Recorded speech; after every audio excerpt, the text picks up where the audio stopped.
Mesdames, Messieurs, bonsoir et bienvenue dans cette édition. Dans l'actualité de ce mardi, procès de Cheikh Béthio Thioune et ses 19 disciples.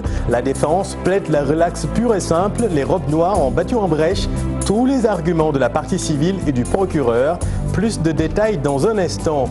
Lancement ce mardi de la plateforme de paiement électronique sous le CMU, une plateforme de collecte électronique des cotisations et des financements participatifs de la CMU. Un atout pour atteindre les objectifs de développement durable selon les autorités. Reportage à suivre. 14 ans sans contrat, 2 mois sans salaire. Les régulateurs de la ligne 4 au bord du gouffre.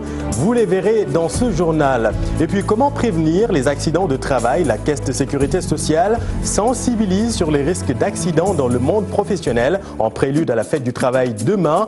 En moins de 2 semaines, 2 ouvriers ont perdu la vie sur leur lieu de travail. Nous avons donné la parole à des professionnels du bâtiment sur les mesures sécuritaires dans les chantiers. Dossier à suivre. Voilà pour les titres. Le développement, c'est tout de suite.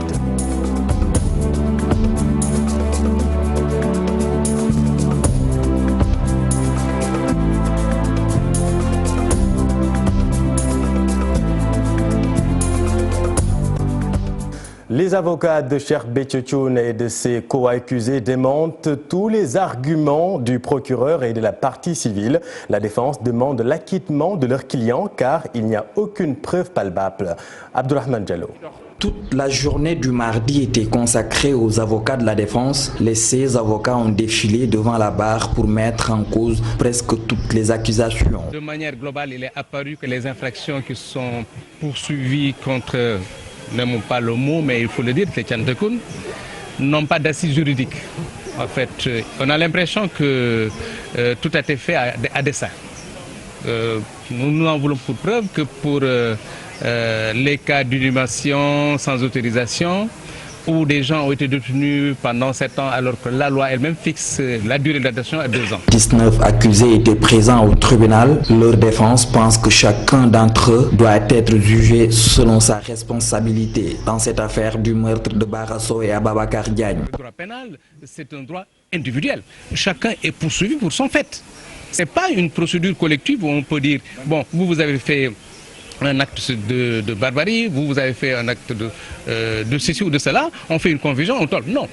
C'est pourquoi nous avons dit à l'entame de nos propos que la Chambre, le président, doit prendre de manière individuelle chaque personne et voir de manière individuelle les poursuites qui sont faites à l'encontre de cette personne. Le procès reprend jeudi pour une éventuelle réplique de la partie civile et du procureur avant l'annonce du verdict qui sera prononcé par le juge. Même jour, Abdourahmane Diallo, merci beaucoup. Et puis, comment se ferait l'extradition de Cheikh Béthio Thioune si jamais il est condamné? C'est une demande du procureur dans son réquisitoire. Vous le savez, le procès est en cours. Sans le guide des Tchantakoun jugé par contumace, une extradition de Cheikh Béthio Thioune se ferait entre les États, donc la France et le Sénégal. Modoufa a donné la parole à des spécialistes du droit. Le mandat d'arrêt, l'extradition de mots mis en exergue dans le réquisitoire du procureur de la République dans l'affaire Béthio Thioune et ses co-accusés, la dernière soulignée, ne peut être traitée qu'entre États. L'extradition est une procédure juridique par laquelle un État requérant demande qu'un État requis lui remette une personne. Mais la demande, elle est étudiée au niveau de la chancellerie. Ça passe par le ministère des Affaires étrangères. Ensuite, ça atterrit à la chancellerie, ministère de la Justice. À charge maintenant pour ce ministère-là d'étudier la faisabilité la faisabilité de l'acte. Une demande d'extradition nécessite certaines conditions selon les spécialistes du droit. Il faudrait d'abord que la personne dont l'extradition est demandée ne soit pas le national de l'État requis. Parce qu'aucun État n'accepte de remettre à un État étranger son national. Il faut également que les infractions pour lesquelles la personne doit être jugée ou pour laquelle elle a été condamnée dans l'État requérant soient également des infractions au niveau de l'État requis. Maintenant, pour des raisons humanitaires, comme M. Cheikh Béthio Thioune est en France pour des raisons de santé, si véritablement son état de santé ne le permet pas, la France peut refuser de l'extrader pour des raisons humanitaires. Les partis civils n'ont pas les prérogatives de saisir directement un quelconque État pour une demande d'extradition. À ça des partis civils, puisque c'est une procédure étatique, elle ne peut pas déclencher une extradition, sauf maintenant à le demander à leur État. Ce qu'elles demandent, c'est la réparation du préjudice qui leur a été causé. Elles n'ont pas besoin de la présence de Cheikh Béthio Thioune. Elles ont la possibilité de demander, de procéder à la saisie de ces biens. Donc lorsque une personne est condamnée à payer des dommages et intérêts, si elle ne paye pas ou elle ne peut pas payer alors qu'elle possède des biens que l'on peut saisir et les faire vendre, ces personnes vont demander, dans tous les cas de figure, comme il est jugé par contumace, on va confisquer ces biens au profit de l'État. L'extradition n'a pas un caractère obligatoire, elle est souvent à l'appréciation d'un État requis pour extrader une personne. Merci beaucoup Modou. Et puis dans le chapitre politique, la coalition IDI 2019 n'en démord pas. À l'occasion de la publication d'un livre blanc de 56 pages sur la présidentielle 2019, la coalition dénonce la non-tenue du second tour, puisque selon eux, Macky Sall a obtenu 46% au lieu de 58%.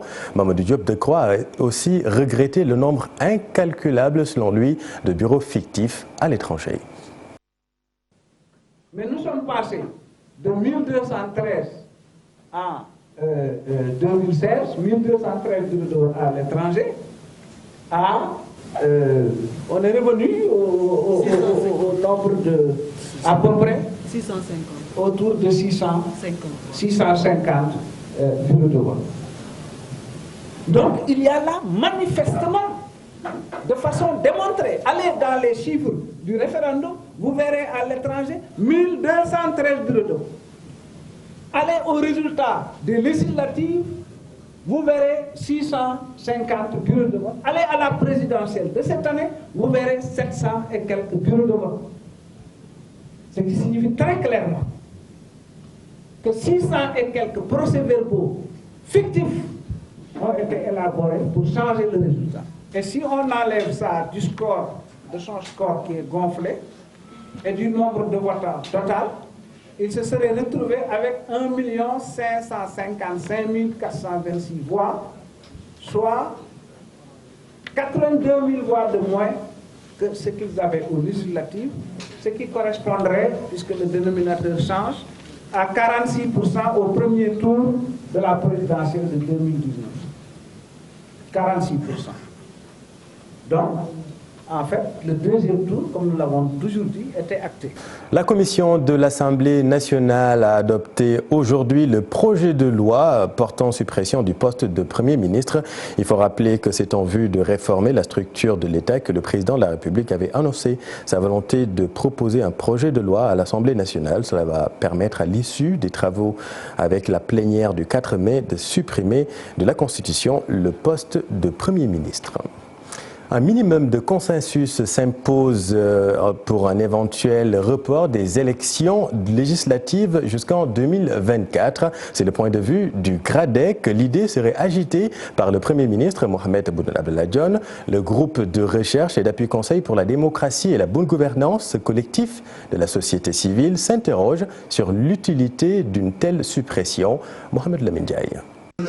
L'idée du report de l'élection jusqu'en 2024 ne peut se faire sans un large consensus. C'est l'avis du groupe de recherche et d'appui conseil pour la démocratie participative et la bonne gouvernance. L'organisation de la société civile estime que des réformes profondes sur le code électoral s'imposent après l'élection présidentielle. Parce que si en tout cas on doit reporter en tout cas ou rapprocher, je pense que ça c'est le travail des partis politiques. Et je pense que ce que nous faisons dans ça, il faut qu'on amène les acteurs à privilégier la discussion. C'est qu'aujourd'hui il y a des problèmes. Le code, disons aujourd'hui il y a beaucoup de partis qui sont, disons du code qui sont contestés. Il y a aujourd'hui la question du parrainage. Il y a d'autres questions par exemple comme le bulletin unique. Il y a la caution qui va être introduite au local, tout ça. Il y a aujourd'hui la question de la personnalité du ministre chargé des élections. Concernant la suppression du poste de Premier ministre, le GRADEC n'y voit pas d'inconvénient, même s'il a des réserves sur l'utilité d'une telle disposition. Il est président, il a le droit de faire toutes sortes de propositions de réforme qu'il veut. C'est son droit. Maintenant, la légitimité de cette décision peut être l'objet de discussion. Certains considèrent que c'est inutile, que c'est dangereux parce que ça peut devenir une dictature. Certains pensent que c'est nécessaire parce que quand on peut prendre soi-même ses décisions, pourquoi avoir besoin d'un intermédiaire pour le faire? Pour une démocratie apaisée, un dialogue sincère est plus que nécessaire, avec un changement de comportement des acteurs politiques. Il faut, à mon avis, que les acteurs d'abord puissent s'asseoir, discuter et trouver des consensus. Autrement dit, si de façon unilatérale on prend une décision... Il faut que les gens soient constructifs aussi. On ne va pas là-bas, même sincère, pour briser les autres. On est toujours gêné de voir nos leaders se faire humilier avec des coups de bâton et des matraques. Un forum des partis politiques initié par le GRADEC a permis de discuter sur les rapports entre l'opposition et le pouvoir, mais aussi sur les questions électorales et la consolidation de la démocratie. Merci beaucoup Pape Faragning. Et puis c'est officiel, la plateforme Sunu CMU est lancée. La plateforme va permettre la facilitation de la couverture maladie avec un système de parrainage bénéficiaire, une démarche qui rentre dans le cadre de la transformation digitale de l'administration. Mohamed Lamine Diaye. 676 mutuelles sont devenues opérationnelles depuis la création de l'Agence de la couverture maladie universelle en 2015. Pour le Premier ministre, c'est une avancée considérable et que le Sénégal a l'ambition de mettre sur pied un système de couverture maladie financièrement viable. La CMU a permis d'opérationnaliser 676 mutuelles de santé. Ainsi, le taux de couverture nationale, tout régime confondu, à plus de 49%, contre 20% en 2012. C'est un progrès remarquable. Il mérite toutefois d'être amplifié. Notre pays a l'ambition de bâtir un socle de protection sociale solide avec un système de couverture maladie universelle financièrement viable et pérenne. Selon le directeur général de la couverture maladie universelle, la plateforme Sunu CMU est une réponse à la problématique du financement de la couverture maladie universelle. Le Sunu CMU est un outil de dématérialisation des opérations.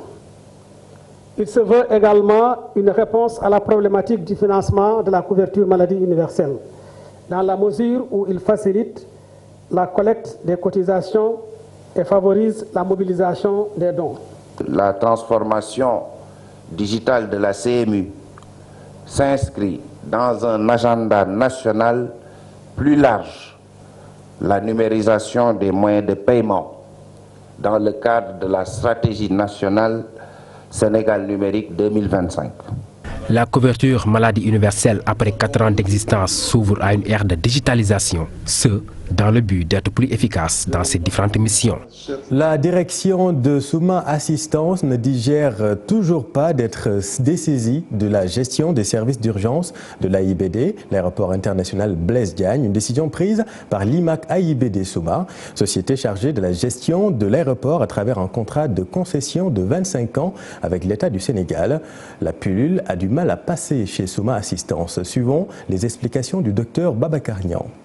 Au bout d'un an d'activité, on nous a donné un préavis, le temps que le cahier des charges se fasse.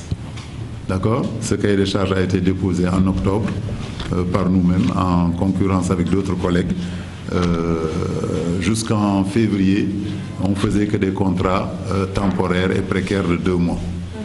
Ce qui nous empêchait vraiment de nous lancer vers la prise en charge réelle de l'aéroport, parce qu'il faut prévoir en cas de catastrophe ou surtout de crash d'autres moyens que les moyens qu'on avait. Mais à notre grande surprise, le 22 mars, on reçoit une lettre du DG qui était de passage entre 2 avions, il faut le dire, pour nous dire que notre contrat s'arrêtait. Qu'est-ce qui a pu se passer pour qu'un contrat qu'on a contesté par un cahier de charges que vous avez gagné ne soit pas effectif? Comment se fait-il qu'on ne se plaint pas, qu'on n'a pas de plainte? Ce n'est pas une question d'avoir une plainte ou de ne pas avoir une plainte, c'est une question d'informer toute la société et les autorités. Les régulateurs de la ligne 4 réclament 2 mois de salaire. Ils fustigent le protocole signé entre l'AFTU et les GIE.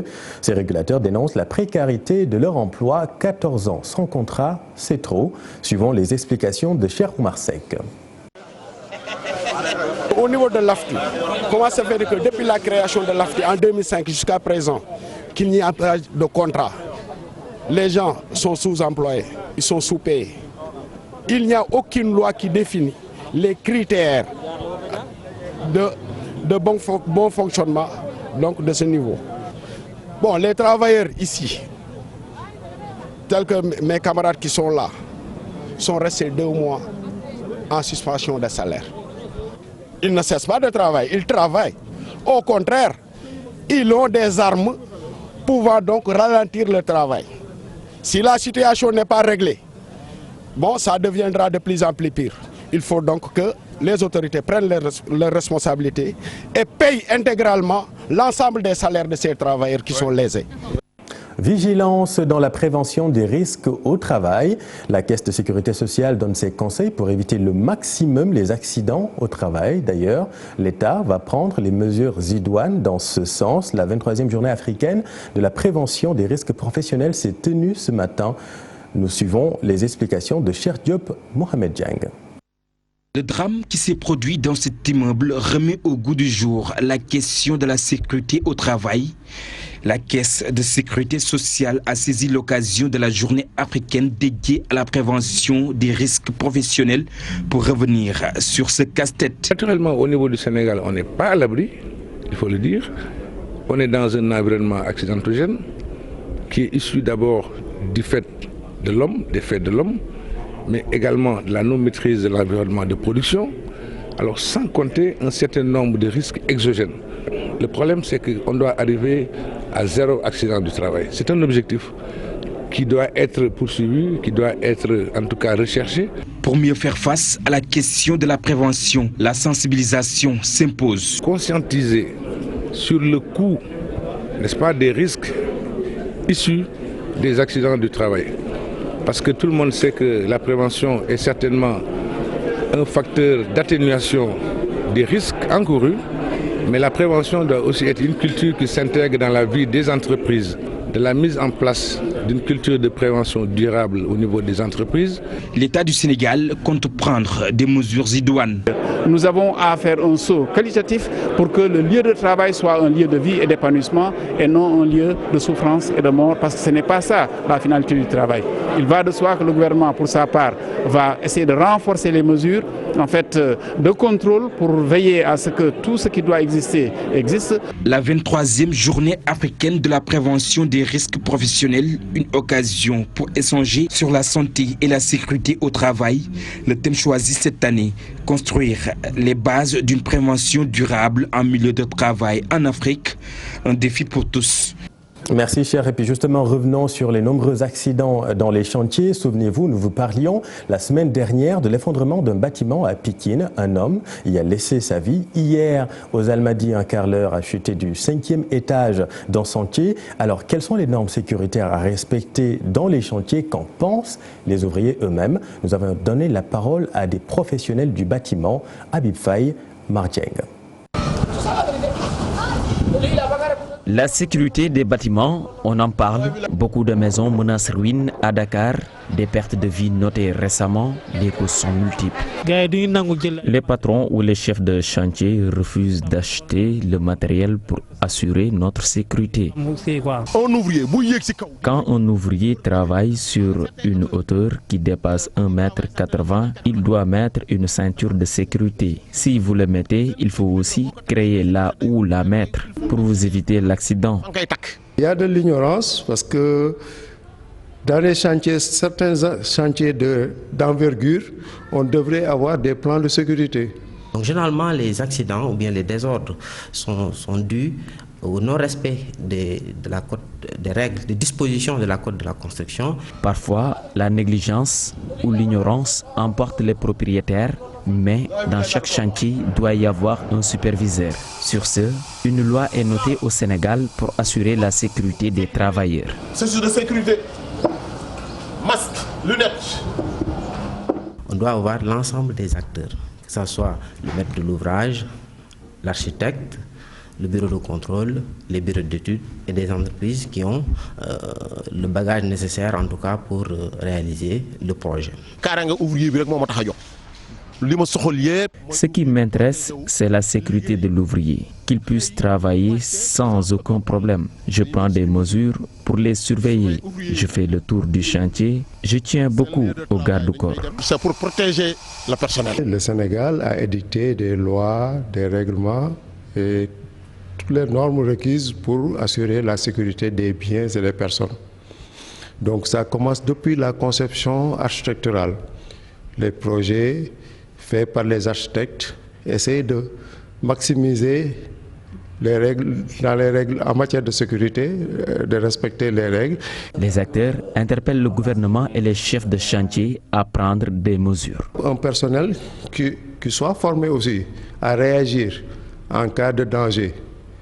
On doit pouvoir détecter ces gens, avoir les inscriptions pour saisir les moyens de secours. Que les chefs de chantier prennent les mesures sécuritaires et aussi des préventeurs dans les chantiers. Les ouvriers doivent refuser de travailler dans un chantier sans préventeur. C'est dangereux.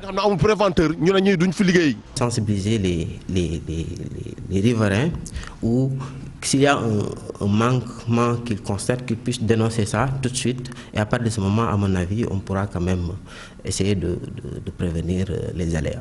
Choisir de se protéger, c'est choisir de vivre en bonne santé, le credo dans les chantiers, chose que les ouvriers oublient parfois.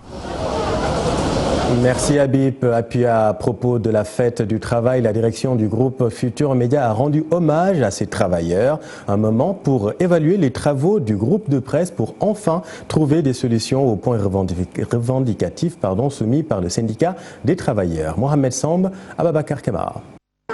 C'est dans une belle ambiance que l'on célèbre le travail dans les locaux du groupe Futur Média.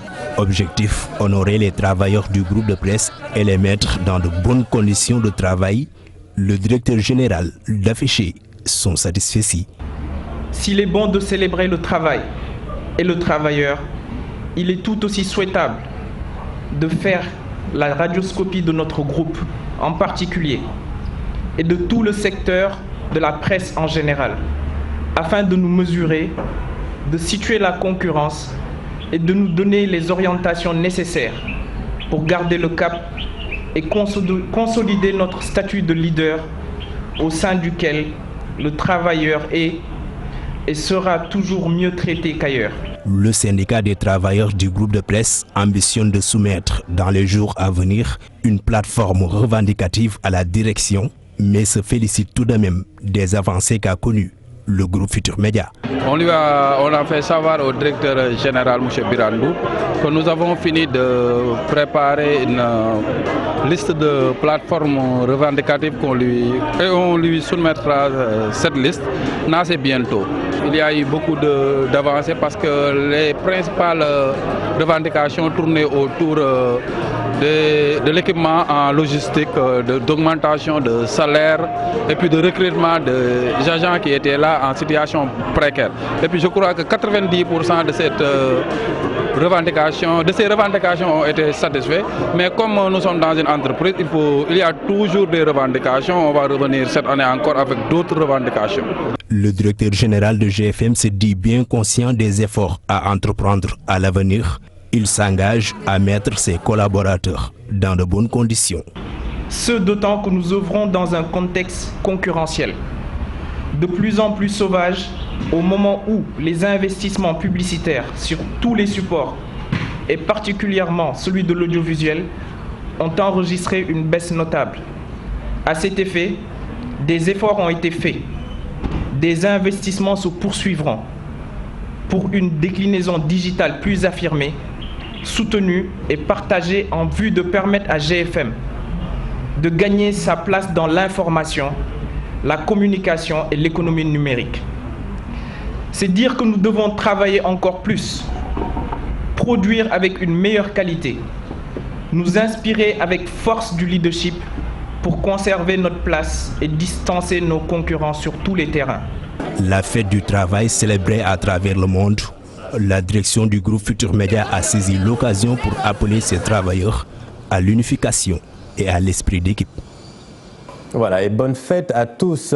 Le directeur général de la Caisse de sécurité sociale veut une matérialisation concrète de la fusion entre la CSS et l'Institut de prévoyance retraite au Sénégal, IPRES. Hassan Soumaré souhaite une approche institutionnelle dans un cadre très sérieux. La volonté des autorités est d'en faire ce qu'on appelle un rapprochement institutionnel. Maintenant, naturellement, le contenu, les contours seront définis par les autorités. Et nous, en ce qui nous concerne, donc, nous sommes des exécutifs et notre préoccupation, c'est effectivement d'assurer une meilleure prise en charge de la mission, n'est-ce pas, par rapport, n'est-ce pas, aux assignations qui nous ont été faites. Sur les démarches alors. Mais oui, nous sommes sur les démarches parce que cela est attesté par le fait que de plus en plus, vous avez vu, nous avons mutualisé beaucoup de choses. Aujourd'hui, nous avons mutualisé des agences. Il y a des agences, n'est-ce pas, mixtes, où il y a l'IPRES, il y a la Caisse. Nous sommes en train de travailler sur un grand système d'information qui permettra à terme d'avoir une plateforme unique et qui permettra aussi de faire de l'intégration, n'est-ce pas, des métiers. Donc c'est dire que déjà des avancées. Et puis un an après la signature des protocoles d'accord entre l'État et les syndicats d'enseignants, la présidente du Haut Conseil pour le dialogue social prône une relance des négociations relatives à la rémunération des agents de l'État, qui est une vieille doléance des syndicalistes de l'enseignement. Innocence Tapniaï était l'invitée du Trésor.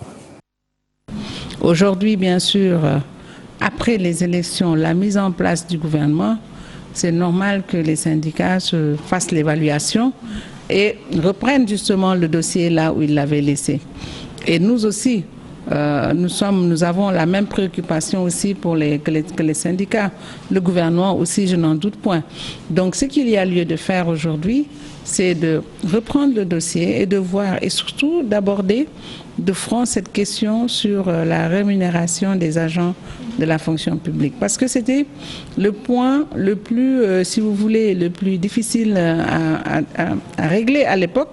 Et le chef de l'État avait demandé que son examen soit renvoyé justement après les élections présidentielles. L'ambassadeur des États-Unis a rencontré les producteurs du Waalo dans le département de Dagana. Là-bas, 38 000 hectares de terre sont déjà emblavés, mais ces producteurs sont confrontés à des difficultés liées à l'état des routes, mais aussi aux oiseaux granivores qui piquent leurs récoltes. Le représentant diplomatique des États-Unis a prévu de faire un geste envers les producteurs les plus démunis. Ousseynou Diop. Les producteurs issus des villages de Tchagar, Souloul, Ross, Betio, Ronk et environ produisent chaque année plus de 100 000 tonnes de paddy. Rien que dans le département de Dagana, plus de 33 000 hectares sont emblavés pendant la saison chaude. Mais pour ces producteurs, l'état des routes est un véritable problème, de même que la pression aviaire. La route, c'est extrêmement important parce que l'entrée des intrants et également la sortie de la production dépend de bonnes pistes de production. Et là, nous exerçons l'État, comme c'est un rôle égalien de l'État, que l'État puisse nous aider à pouvoir satisfaire ces besoins-là. Pour l'année 2019, l'État du Sénégal a fait des efforts remarquables pour accompagner les producteurs, des mesures pour booster la production saluées par la délégation de la SAED à Dagana. Pour cette campagne de conditions chaudes 2019, on est déjà à 33 000 hectares emblavés, ce qui est déjà un record par rapport aux années passées. Mais ces résultats extrêmement importants ont été obtenus grâce effectivement à la politique.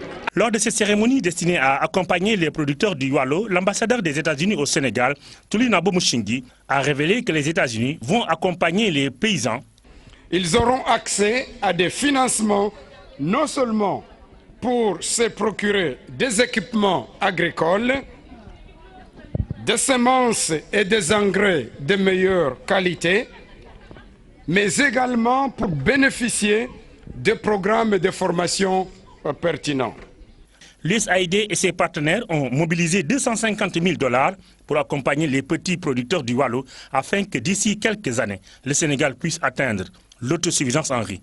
Et puis le Fonds monétaire international a présenté un rapport sur les perspectives économiques en Afrique, occasion saisie pour évoquer la mise en œuvre de la zone de libre-échange africaine, la ZLECAf, rappelant que le Nigeria n'est toujours pas signataire. La représentante du FMI au Sénégal est revenue également sur l'ISP, l'instrument de soutien à la politique économique. Ibou Diouf, Pape Sangone Mbaye. Perspective économique régionale en Afrique au sud du Sahara, une reprise dans un contexte de grande incertitude. Sont passées par là la crise économique mondiale, les conséquences des conflits entre autres. En Afrique, certains pays ont pris les devants comme le Sénégal avec l'instrument de soutien à la politique économique. Concernant l'instrument de soutien à la politique économique, nous avons conclu la 7e revue en janvier 2019. Et le rapport est disponible sur le site internet du FMI et pour l'avenir, les autorités ont demandé d'avancer à un nouveau programme. Les partenaires FMI demandent aux pays africains de restructurer certaines grandes entreprises. Au Sénégal, le cas de la Poste est évoqué et la politique fiscale est encore encouragée. Comment faire la Poste plus efficiente, comme vous le savez. Il est important d'augmenter l'efficience du secteur public. Mais nous sommes en train de discuter avec les autorités comment réformer la Poste. Il est important pour les pays en Afrique subsaharienne d'augmenter les recettes. Et il est important de diminuer les dépenses fiscales qui sont à peu près de 6-7% du PIB, par exemple, pour le Sénégal. Le FMI, parmi ses interlocuteurs, a le CNES et le CIS, deux organes qui s'investissent pour un secteur privé fort. Nous travaillons avec tout le monde. Nous échangeons régulièrement avec le secteur privé, n'importe quelle organisation. Nous ne différencions pas entre les organisations. Ce qui est important est de développer le secteur privé et d'améliorer l'environnement des affaires pour tout le monde. Zone de libre-échange continentale, la reprise économique régionale continue avec une croissance 2019 estimée à 3,5% à hausse de 3% en 2018 avec des prévisions de 3,7% en 2020 dans l'espace sous-régional. Merci Ebou. Et puis quelques notes de trompette dans ce journal. Nous célébrons ce 30 avril la journée mondiale du jazz, jour de clôture du Festival international de jazz de Saint-Louis. Le timing est donc idéal pour tripoter la guitare et souffler dans le saxophone. Nous y reviendrons avec Aïssatou Paye qui est du côté de Saint-Louis. L'actualité internationale à présent, nous allons au Japon, le Soudan et le Bénin et aux deux anciens présidents de la République donnent un ultimatum à l'actuel chef de l'État, Patrice Talon, pour mettre un terme au processus électoral suite aux législatives boycottées par l'opposition. Tour d'horizon de l'actualité internationale avec Daniel Diouf. Le Bénin d'abord, où les principaux responsables de l'opposition, dont Nicéphore Soglo et Thomas Boniaï, ont demandé au président Patrice Talon de tirer tous les enseignements de la faible participation aux élections législatives du 28 avril 2019. Ces deux anciens chefs d'État donnent un ultimatum au président Patrice Talon qui a jusqu'à la fin de la soirée de ce mardi pour mettre un terme au processus électoral. Pour rappel, les élections législatives se sont déroulées au Bénin sans la participation de l'opposition. Seuls deux partis proches du chef de l'État étaient en course. En Algérie, la justice initie une vaste série d'enquêtes qui impliquent de hauts responsables de l'État et de puissants hommes d'affaires. Après le ministre des Finances lundi, c'est au tour de l'ancien Premier ministre Ahmed Ouyaya d'être entendu ce mardi, auditionné par la brigade des investigations de la gendarmerie nationale sur des soupçons de dilapidation de fonds publics.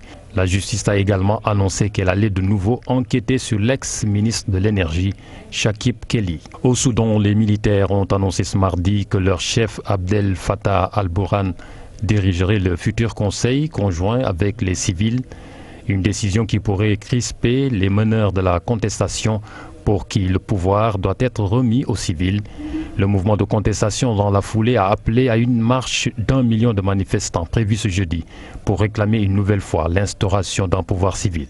Au Venezuela, soulèvement de militaires en soutien au chef de l'opposition Juan Guaido, soutenu par un groupe de soldats, selon lui.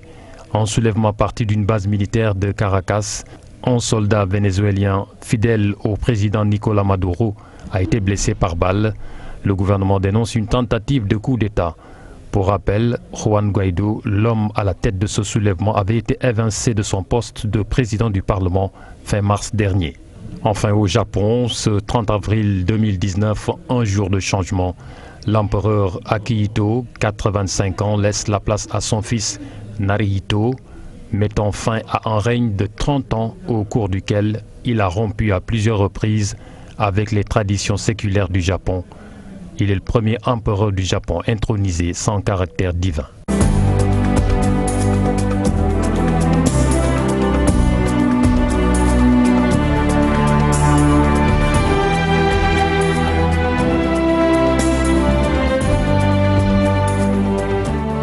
L'actualité sportive en basket, d'abord l'équipe nationale masculine I-19 ne nourrit pas de crainte pour la Coupe du Monde de la catégorie du 29 juin au 7 juillet prochain en Grèce. L'assurance est donnée par le sélectionneur Madine Fall qui a entamé la préparation de la compétition. Suivons-le au micro de nos confrères de basket221.com. On l'avait fait donc avant de partir donc en Coupe d'Afrique. On commence donc par des stages de 3 jours. On va en faire peut-être 2. Ensuite, entamer un regroupement fermé de 10 à 15 jours. Et ensuite, donc, arriver donc vers la ligne droite, la dernière ligne droite donc, vers la Coupe du Monde. On va faire donc en internat donc 15 jours. Si, je dis que pour la dernière phase, on a prévu donc de faire ça à l'extérieur. Peut-être donc en Espagne. Parce que quand on sait aussi que le gros de la troupe se trouve là-bas, on a pratiquement aujourd'hui plus de 10 jours à 15 jours qui sont là-bas. Il est préférable vraiment d'aller là-bas et de les trouver. Pour la Coupe du Monde, c'est comme Coupe du Monde de général, nos chances restent intactes. On n'a pas de compétition à faire ou bien de soucis à faire. On va défendre donc clairement notre chance. Et ce n'est pas la première fois que je passe à une Coupe du Monde. J'y étais donc en 2013. J'ai coaché aussi l'équipe nationale Sénégal des U20 à la Nike Global Challenge aux États-Unis. Et je connais un peu donc la manière de jouer de ces jeunes-là. Et si je vous dis qu'en 2009, le Sénégal avait gagné les États-Unis à ce tournoi-là, c'est pour dire qu'on a nos chances par rapport à cette Coupe du Monde. Et puis en athlétisme, 2 semaines après le marathon de Dakar, les lauréats des courses ont reçu leur récompense. Une voiture a été même offerte à Charles Manga par les organisateurs. Suivons Cher Sadibou Diarra. Les lauréats du marathon de Dakar 2019 récompensés. Billets d'avion, voitures, bourses d'études et des enveloppes renfermant des sommes d'argent leur ont été décernés. C'était au cours d'une cérémonie rehaussée par la présence de nombreuses autorités. Vraiment, je suis très content, Donc, seulement le travail qui paye. Donc, aujourd'hui, c'est moi qui représente le Sénégal. Les organisateurs et la municipalité de Dakar ne cachent pas leur satisfaction. Je remercie tous les participants, tous les partenaires qui se sont mobilisés. Parce qu'en fait, il ne faut pas parler d'investissement, d'argent. Ce qui est important, c'est l'investissement humain. Et tous les 2 ans, donc une année, ça sera la France, et une année, ça sera Dakar. Et je pourrais comme ça dire que ça peut être le nouveau Paris-Dakar. Les futurs champions qu'on a vus aujourd'hui, dans quelques décennies, on aura peut-être un marathon qui vaudra le marathon de Paris. Pourquoi pas? Ce n'est pas donné à tous les Dakarois d'avoir cette opportunité. C'est pourquoi j'en appelle à ce que d'autres fassent comme Eiffage et qu'on essaie au moins d'avoir ce type d'événement au moins 2 fois dans l'année pour que les Dakarois puissent sortir ensemble avec leur famille et se retrouver dans des milieux sains. Parce que le sport quand même, quand on fait du sport, on cherche la bonne santé, un esprit sain dans un corps sain. Alors nous en voulons. Le marathon de Dakar, un rendez-vous majeur de l'agenda de l'athlétisme sénégalais, le prochain est prévu dans 2 ans, en 2021. Voilà, c'est la fin de cette édition. Merci de l'avoir suivi. À suivre sur TFM, votre série Golden. On se donne rendez-vous demain pour le JT de 20h. Inch'Allah.